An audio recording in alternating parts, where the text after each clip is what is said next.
With the pace of your video editing, this video won't come out until after I get back from Greece. So, you know. So sorry I took 2 weeks off for the first time in 2 years. Jerk. We're still recording. Yes, absolutely. This is generally what So happens. good. This is why I just have to like edit things out all the time.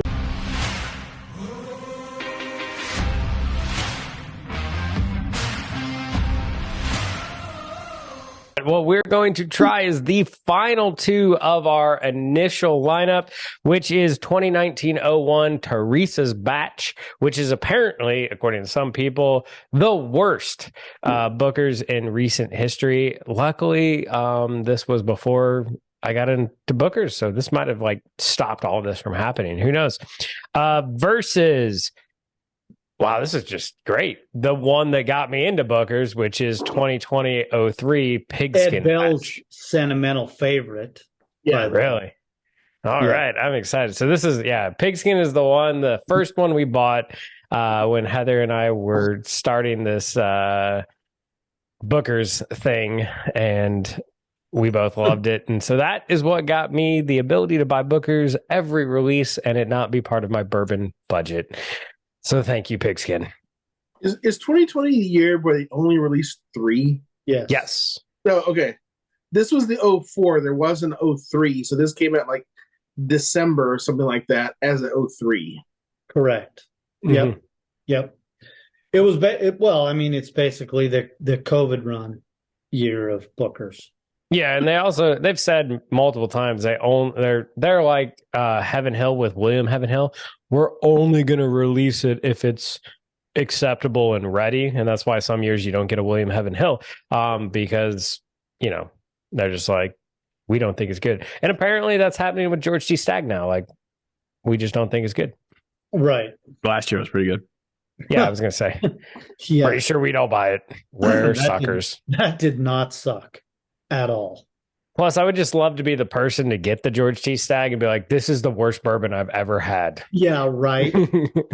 I mean, initially, of course, like when somebody says it's the worst, then I'm just like, I want it to be better. Yeah. Because I want just them to be wrong.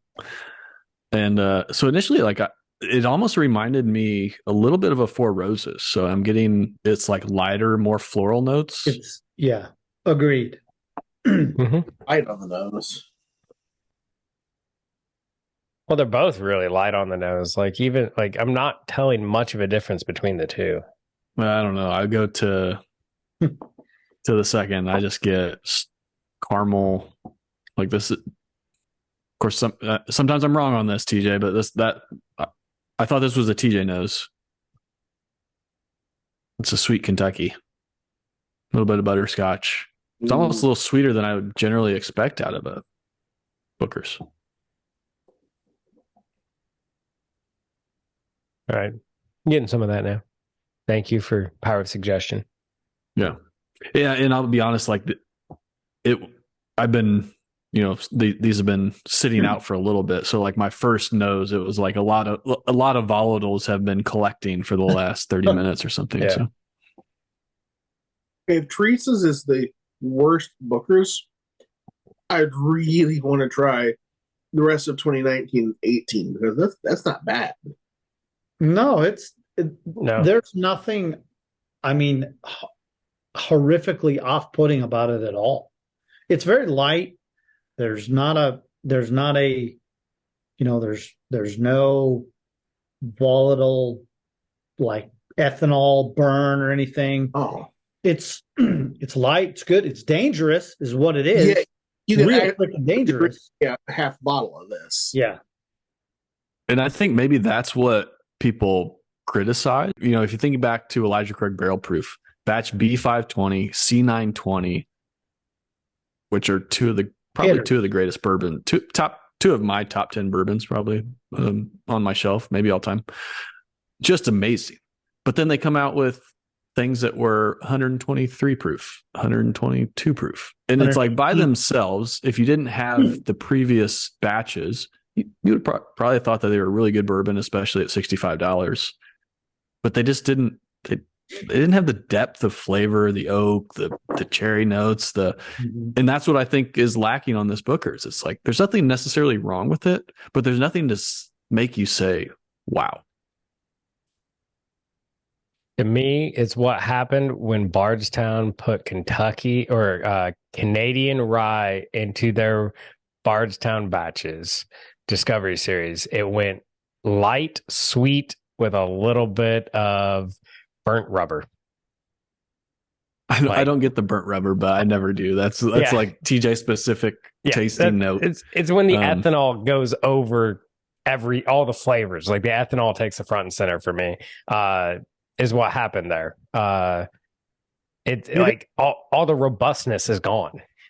DJ, have you had Ardbeg? Yes, I love Ardbeg. Okay, I was going to say, don't throw in burnt rubber till you've had Ardbeg. See, I don't get burnt rubber on Ardbeg. I don't know. Like peated scotches, I love. It's this weird, like ethanol. I don't know. I guess burnt rubber might not be like melted rubber. I don't know. There's not like a smoke component. Sharpie marker. Sharpie. That might be the better one. Is Sharpie marker. It's just a very like off-putting flavor. And that could be the reason that people are getting that. Maybe they're like, well, this is the worst because they get that like funky, tingly, Sharpie marker. Yeah. Paint. Well, it's just really light, which is weird. Like again, that is I feel like a staple to all the Bookers. That's the first Bookers I've got that where there's not a robustness. I mean, I wouldn't say creaminess because only a couple have had that, but there's like full bodied. When you have a wine, there's a full bodied wine. All of those have had that. Like there's just meat on the bones when you take a drink, and that one doesn't have it. The viscosity is very lacking, in my opinion. So I don't know if we've sipped them both, but I got a winner. I mean, if it's your seventh Booker's in an hour, I don't really get that off-putting ethanol anymore. Fair enough, Ed. That's fair. But on the Pigskin, it reminds me of everything why I liked Booker's. What Chuck said on the nose with the caramel, the creaminess comes through on the palate and the finish. It's super viscous.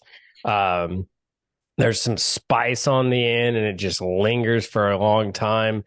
It's like a caramely liquid peanut to me. It is just freaking delicious is what it is.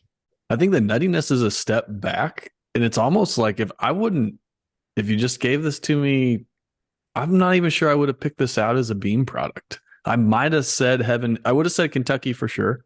But I might have said Heaven Hill on this. Yeah, I was going to say because I was getting initially that like oak and cherry, and I think the spice, it reminds you that it's a Booker's in the palate, but which is I think all these things, it's a good thing. Like just because it's maybe the nuttiness is the third most prominent, flavor note in the palate, not the first, which I think it's well balanced. It's really nice.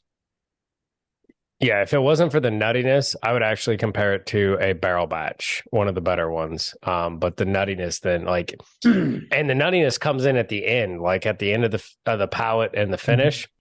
So like just sipping it right in the beginning, I'll be like, oh, this could be a barrel. And then the nuttiness comes in and you're like, oh, nope. Maybe it's Booker's. Mm-hmm. Yeah, that's good. Yeah. I think we're unanimous on this one. We unanimous? Pigskin. Yeah, Pigskin. There we go. All in favor. Aye.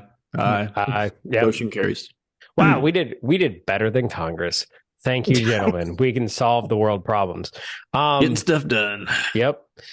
So there we go. And with that wraps up our first round. Yeah, first round on the other side of the bracket. So we got to get to the second round, which gives a second to reset. But for you, days will have passed. For us, mere minutes. I don't know. I make this stuff up and we just go with it. But thank you for watching. It's not obvious. Yeah. All the time. Absolutely. So thanks for watching, and we'll see you next time. Cheers. Stay neat. Our bourbon.